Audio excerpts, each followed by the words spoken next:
ये कहा था, शास्त्री जी महाराज जिन्होंने पूरे हिंदुस्तान के अंदर नहीं दुनिया के अंदर सनातन धर्म को एक मंच पे इकट्ठा कर दिया।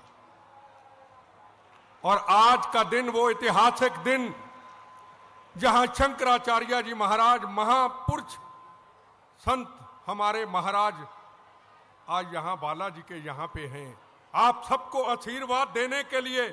और उन मेरी बेटियों को, उन अपनी बेटियों को मैंने देखा कोई चल नहीं सकती, कोई शहीदों के बच्चे, उन परिवारों को आशीर्वाद देने के लिए महापुरुषों को बुलाया है और आपको आशीर्वाद देने के लिए यहाँ पे बुलाया है।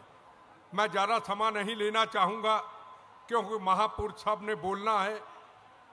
मेरे बड़े भाई सोनू निगम जी ने जिस तरीके से अपनी वो सुरीली आवाज के द्वारा हनुमान जी, भगवान महादेव, उनके द्वारा जो हमें जागृति दी, एक प्रवचन दिया, मैं आज के दिन यही कहना चाहूंगा महापुरुषों को, इन बच्चों को आशीर्वाद दें।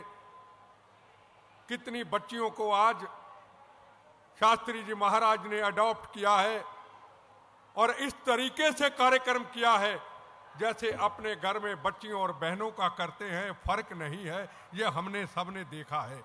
बस आज के दिन हमें आशीर्वाद दें, सबको आशीर्वाद दें और एक सबसे बड़ा आशीर्वाद दें, राम जन्मभूमि का तो निर्माण हो गया, अब मथुरा और काशी बाकी है, वो भी आप आशीर्वाद दें, वो भी फिर ऐसा कार्यक्रम हो।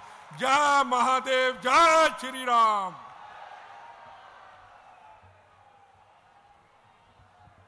हमारे बीच मां भारती के लाल कट्टर देशभक्त मनिंदर सिंह बिट्टा जी विराजमान थे। वो 2 दिनों से इस उत्सव में हैं। कल भी उनकी उपस्थिति थी और आज भी उन्होंने बेटियों को आशीर्वाद दिया। बागेश्वर धाम पर होने वाला ये आयोजन अनूठा क्यों है, ये जानना भी आवश्यक है। पूज्य महाराज जी और दिव्य संतों की उपस्थिति हमारे बीच है। मुंबई से सोनू निगम जी, गोविंद नामदेव जी जैसे अभिनेता हैं। मध्य प्रदेश शासन के बागेश्वर धाम बगिया के अनन्य भक्त मंत्री गोविंद सिंह राजपूत जी, विजय शाह जी भी यहाँ विराजमान हैं। मैं 2 मिनट में बागेश्वर धाम पर आयोजित इस समारोह की भूमिका रख दूं ताकि आप इस समारोह से जुड़ जाएं।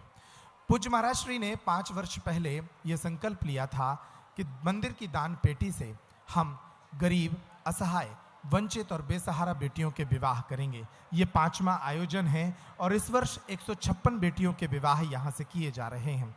पहले वर्ष में शुरुआत 11 विवाह से हुई थी, फिर 21, फिर 108, पिछले वर्ष 125 और इस वर्ष 156 विवाह आयोजित किए जा रहे हैं। ये बेटियां एक मापदंड के तहत चुनी गई हैं। इसके लिए पूज्य महाराज श्री ने 5 लोगों की एक समिति तय की थी।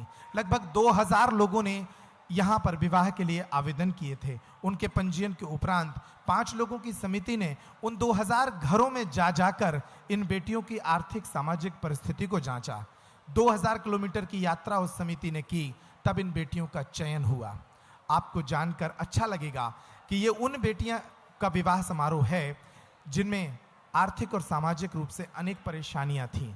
इनमें से 40 बेटियां ऐसी हैं जिनके माता पिता ही नहीं हैं। इनमें से 13 बेटियां ऐसी हैं जो दिव्यांग हैं। इनमें से लगभग 60 बेटियां ऐसी हैं जिनके या तो माँ नहीं है या पिता नहीं है। कुछ बेटियां तो ऐसी हैं जो माता पिताहीन हैं और अपने छोटे भाई बहनों का पालन पोषण स्वयं ही मजदूरी करके कर रही हैं। ऐसी वंचित बेटियों के विवाह के लिए ये महोत्सव आयोजित किया गया।